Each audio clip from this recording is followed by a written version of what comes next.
UFC Fight Night Canada, Burns vs. MALOTT, just concluded, and I'm going to give you my breakdown over the entire card. I mean, it was an alright card. The main card picked up the slack of the prelims. Um, there is some weird judging on this card again, but you know it is what it is, I guess. We'll get right into it with the early prelim opener of Jamie Siraj versus John Giannis. I mean Giannis clipped him with a right hook early, and Siraj was he was fighting dazed. You know, I mean he was trying he was trying to stay in this fight, and he couldn't. He got clipped, put down. I think he got dropped twice, 2 or 3 times in this fight in 2.5 minutes. But Giannis got this one done. Good on him.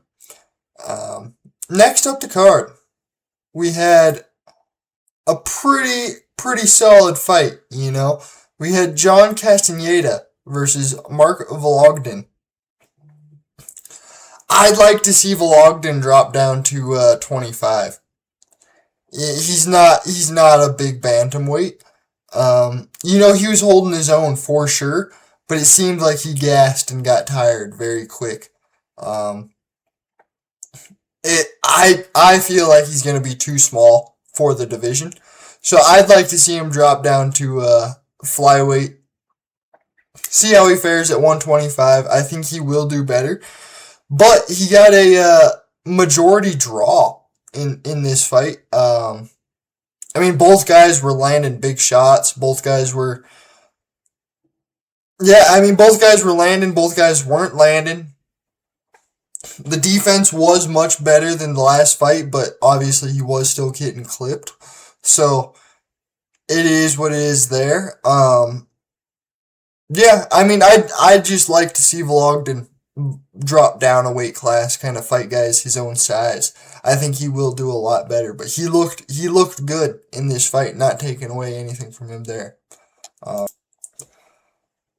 Next up the card, we had J.D. Aldrich versus Jamie Lynn Horth. I thought Horth won this fight.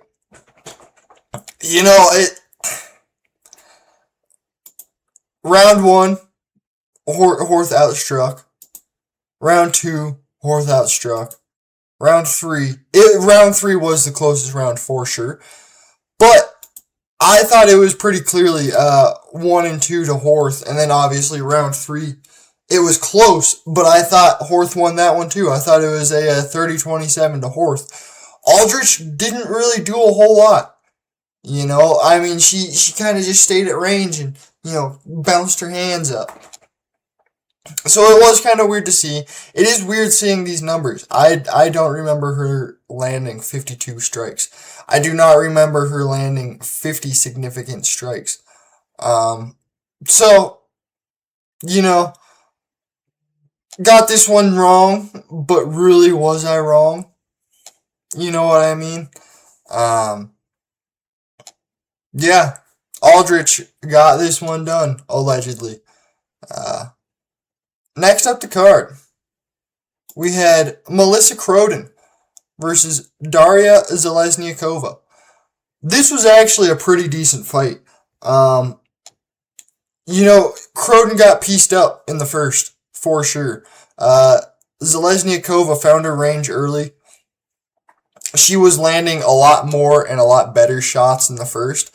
And then in the second and third, Croden really turned it on and won this fight in those rounds. I mean, it was a solid fight.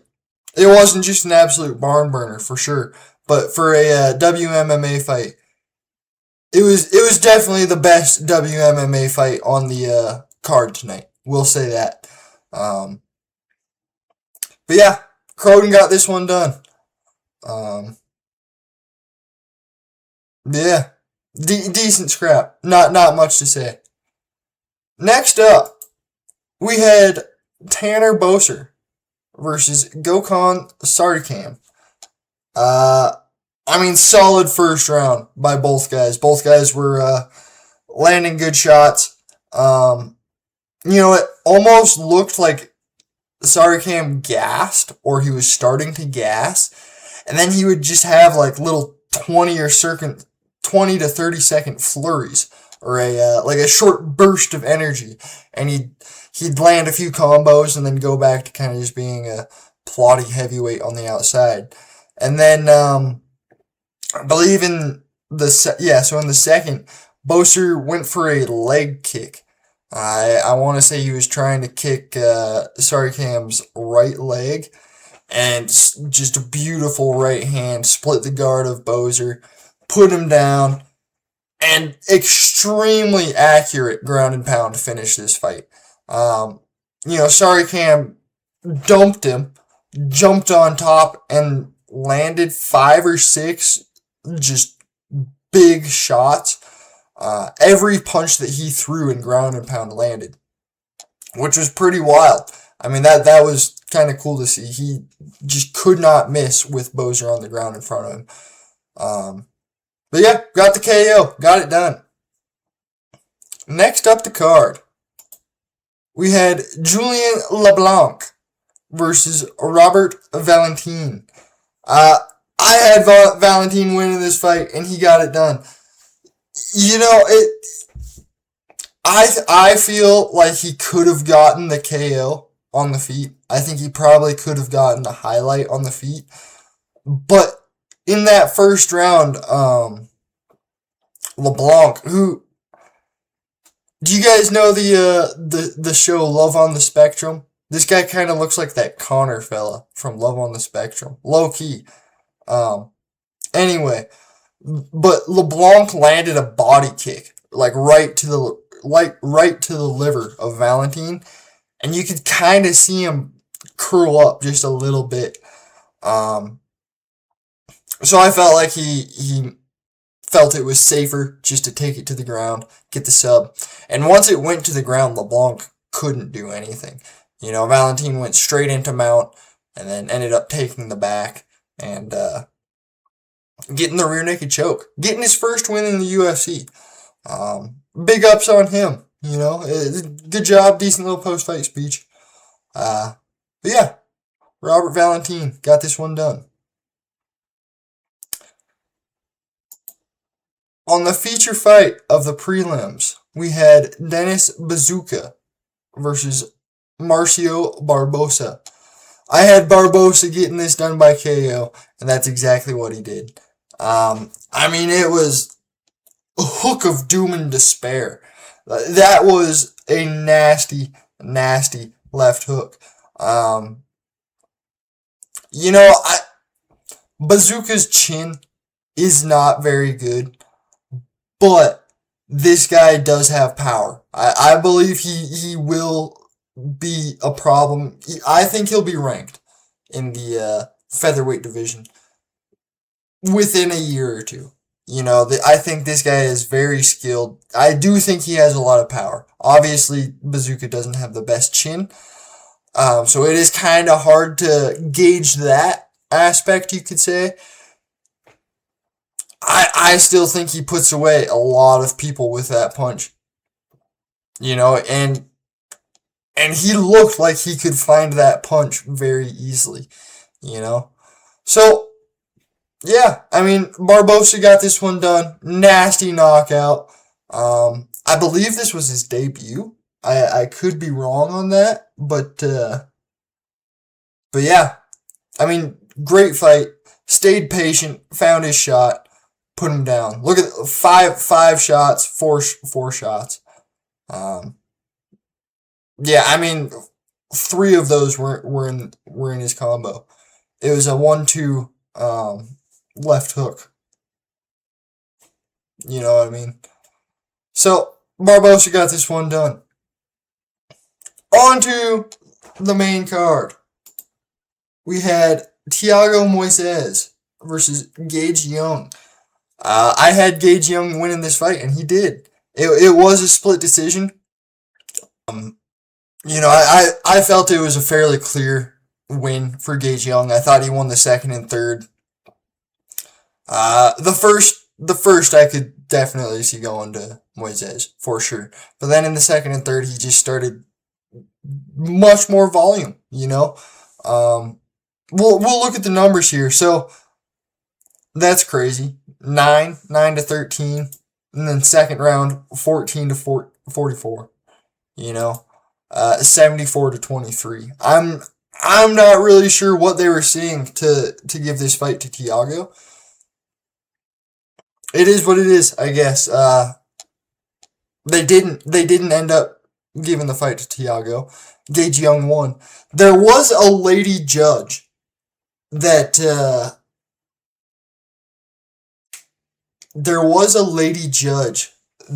I think, honestly, I think this fight,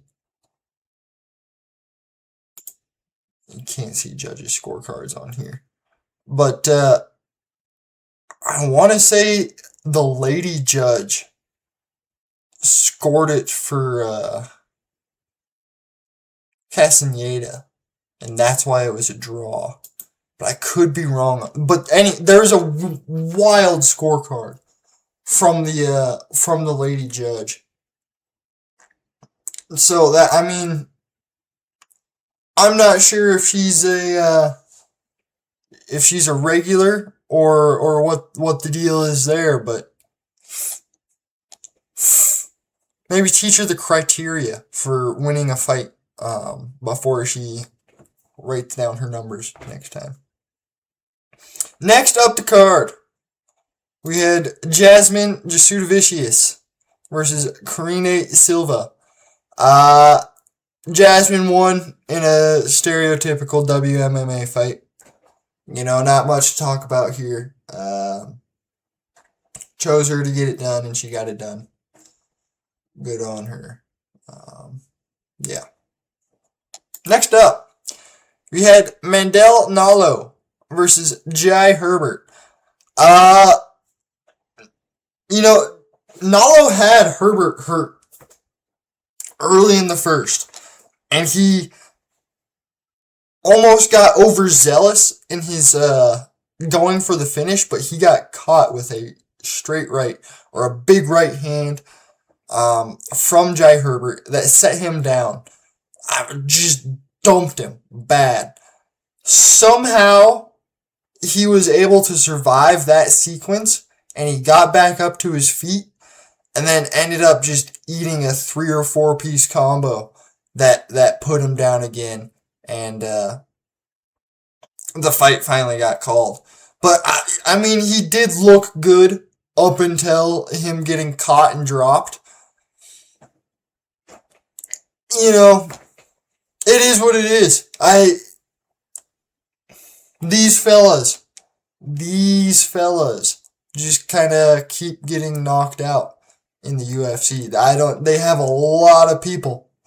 And they can't find one that'll win a UFC fight. Kind of crazy to me. You know what I mean? Herbert got it done though. Can't take anything away from him. He survived, and then got the finish. So good job, Jai Herbert. Next up the card, we had Kyler Phillips versus Charles Jourdain. This was a great fight. The first round pretty much was just scrambling. I wrestled in high school, so I like to see the ground game be entertaining like that. That's fun ground game to watch. Both guys working for something, both guys defending. That was fun to watch. And then Jourdain picked it up on the feet. You could tell Phillips was starting to gas out. You could tell he was really tired, and Jourdain just had a little bit more in the tank than him. He was able to outlast Kyler Phillips and get the win. This is his third straight win at bantamweight, and he has looked very, very good at this weight class. I think this is truly his weight class, and I think he could go on a little bit of a run. He made a call out for Paris. He wants to fight in Paris because he's a Frenchie or excuse me, he's a Canadian that speaks French. Gross. You know what I mean? That's a double whammy.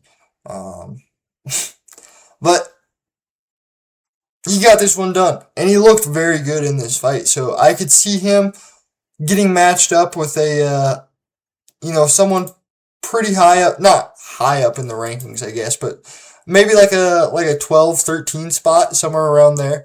I could see them giving him a ranking shot. That was the co-main event. On to the main event. This one was tough. Gilbert looked alright. We had Gilbert Burns versus Mike MALOTT, by the way. Gilbert looked alright, but every takedown got stuffed.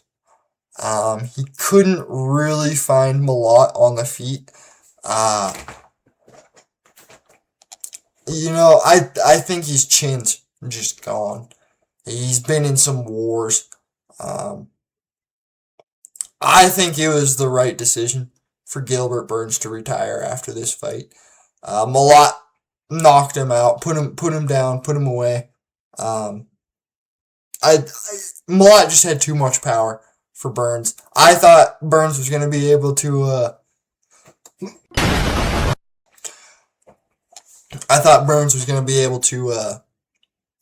kind of craftily vet his way through this fight and get the win. If it gone to the ground, I think if Burns would have been able to get a takedown and get it to the ground, the fight would have changed completely. But it didn't, and MALOTT got the knockout. Like I said earlier, I do think it's I think it was a great choice by Burns to retire after this fight. I don't think he wins anybody. I don't think he beats anybody in the top 15. I don't think he's gonna beat a new prospect, if they're truly a prospect, And I don't think it's worth it for him to just try and fraud check people. So I think it's a good retirement. I think he's kind of set up with the Show Me the Money pod. I think it's time he puts his attention towards his other endeavors and sails off into the sunset, per se. But, overall, it was an alright card. It definitely didn't perform like the previous few cards, so that kind of blows, but that's how she goes. Ooh, that was a sick rhyme, don't you say? It was an alright card. Nothing to really write home about. Nothing to really complain all too much about. The judging was a little iffy, but you know what I mean. But yeah, that has been my breakdown of UFC Fight Night Canada. Burns vs. MALOTT. This has been Wheezy MMA. I'm Wheezy, and I'm out. Have a good one.